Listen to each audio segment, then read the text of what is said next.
Job education চেনেলটো আপোনালোকক স্বাগতম জনাইছোঁ আৰু ইতিমধ্যে আপোনালোকক আমি কৈছিলোঁ যে 31 মে দিনাখন আপোনালোকৰ এক্সাম হ'ব, যিটো আমি আগতীয়াকৈ আপোনালোকক এক্সপেক্ট কৰি দিছিলোঁ যিসকলে ভিডিঅ' চাইছিল জুডিচিয়েল এছিষ্টেণ্ট এক্সামৰ কাৰণে।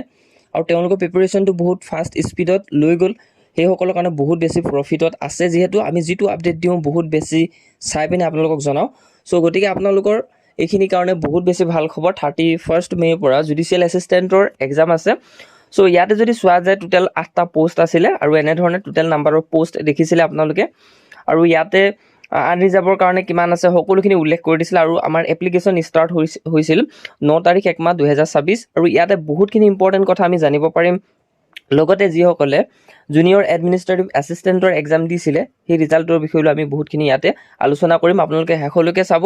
আৰু বাকী ইয়াতে আমি যিহেতু pay band, scale, grade pay বা এলাৱেঞ্চ এইখিনি সকলোখিনি এজ এডমিজিবল আণ্ডাৰ ৰুলছ। আৰু লগতে ইয়াতে যদি চোৱা যায় কেটেগৰী কিমান বয়সলৈকে আছিলে সেইখিনি আমি গম পালোঁ যিহেতু। আৰু ইয়াতে PWD কেণ্ডিডেটসকলৰ কাৰণেও ইয়াতে সকলোখিনি ৰিজাৰ্ভেশ্যন আছিলে। এতিয়া এক্সামটো আমাৰ 0.25 নিগেটিভ থাকিব, অৰ্থাৎ 1/4 থাকিব। আৰু ইয়াতে আমাৰ ধৰি লোৱা ষ্টেজটোত কি হ'ব 3 times the number of vacancy, অৰ্থাৎ 1:3কৈ হ'ব। গতিকে এটা পোষ্টৰ কাৰণে 3জনক মাতিব। ৰিটেন এক্সামিনেশ্যন যিসকলৰ ভাল হ'ব তেওঁলোকক ইণ্টাৰভিউ বা ভাইভাৰ কাৰণে মাতিব, আৰু তাৰপিছত ডকুমেণ্ট ভেৰিফিকেশ্যন তেতিয়াই কৰাব। আৰু ইয়াতে আপোনালোকে যদি চোৱা যায় a candidate must secure at least 60%, 12 out of 20 marks যিটো ইণ্টাৰভিউত কৰিব লাগিব, তেতিয়াহে 20ৰ ভিতৰত 12 পাব লাগিব। এইখিনি আছিলে ইয়াৰ চিলেকশ্যন প্ৰচেছটো। আৰু ইয়াৰ বাবে সকলোৱে এপ্লাই কৰিছিল আৰু বহুতে সুধি আছিলে, মই আপোনালোকক আগতীয়াকৈ জনাইছিলোঁ। আৰু এতিয়া আমি বিশেষকৈ যিখিনি কথা ইম্পৰ্টেণ্ট হয় সেইখিনি কথা আলোচনা কৰাটো বহুত বেছি ভাল হ'ব।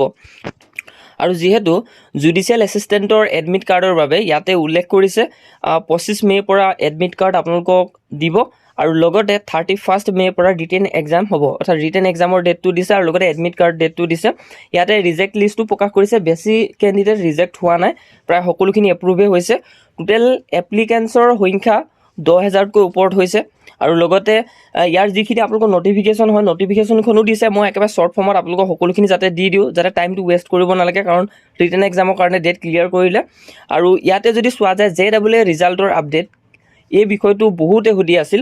আৰু মই যিহেতু আপোনালোকক কৈছিলোঁ যে জুডিচিয়েল এছিষ্টেণ্টৰ এক্সাম যদি 31 মে'ত হয় তেতিয়া আপোনালোকৰ JEE ৰিজাল্ট জুনলৈ যাব বুলি, অৰ্থাৎ জুনৰ যিটো দেওবাৰ দিন হ'ব সেইদিনাখনে আপোনালোকৰ ৰিজাল্ট প্ৰকাশ কৰিব। এতিয়া ইয়াতে যদি চোৱা যায় ইয়াতে আমাৰ যিহেতু ৰিজাল্টটো দিয়াৰ পাছত আকৌ কম্পিউটাৰ টেষ্ট আছে। চ' সেইকাৰণে আপোনালোকে যিসকলে পাছ কৰি আছে বা মাৰ্কছটো ভাল আছে, পাছ কৰা নহয়, যিসকলে পাছ কৰিব পৰা মাৰ্কছ আছে 60 আপ যিসকলৰ আছে তেওঁলোকে কম্পিউটাৰৰ কাৰণে প্ৰেক্টিচ কৰিব পাৰে। কাৰণ ইয়াতে আমাৰ যিখিনি JEE পোষ্ট আছিলে 1:3 ৰেচিঅ'ত যিহেতু মাতিব বুলি কৈছিলে।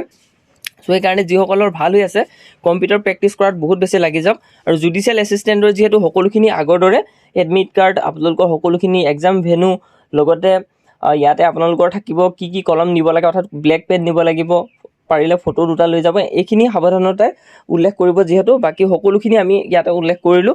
আৰু যিসকলে আগতীয়াকৈ এক্সাম ডেটৰ বিষয়ে জানিব বিচাৰে তেওঁলোকে আমাৰ চেনেলটো জইন হৈ থাকিব, কাৰণ যিখিনি কোৱা হয় বহুত বেছি কোৱা হয়, কেতিয়াবা টেণ্টাটিভ হিচাপে ইফাল সিফাল হয়, কিন্তু এইবাৰ মই যিটো কৈছিলোঁ সেই মৰ্মে হৈছে। আৰু লগতে আমি এক্সাম ডেটটোৰ কথা যদি আগতীয়াকৈ গম পাওঁ বা অলপ হ'লেও জানিব পাৰোঁ তেতিয়া প্ৰিপেৰেশ্যন লেভেলটো বহুত বেছি, যিমান আমি লেজিকৈ পঢ়ি থাকোঁ তাতকৈ আমাৰ ফাষ্টত হয়।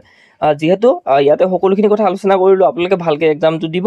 আৰু ইমানে আছিলে ইনফৰ্মেশ্যন। যদি এডমিট কাৰ্ড ডাউনলোড কৰিব নোৱাৰে তেতিয়া আপোনালোকে যি 25 মে' হয় সেইদিনাখন আপোনালোকে কণ্টেক্ট কৰিব পাৰে। আৰু আমাৰ চেনেলটোৰ লগত জইন হৈ থাকিব, ইয়াৰ বিষয়ে সকলোখিনি কথা জনাম। আৰু লগতে আমাৰ চেনেলটোৰ ভিতৰৰ প্লে'লিষ্টত গৈ আপুনি চেক কৰিব, যিহেতু গুৱাহাটী হাইকোৰ্টৰ এটা ভিডিঅ'তে সকলো PYQ কমপ্লিটকৈ পঢ়াই ৰখা হৈছে। আৰু ইমানখিনি আছিলে ইনফৰ্মেশ্যন।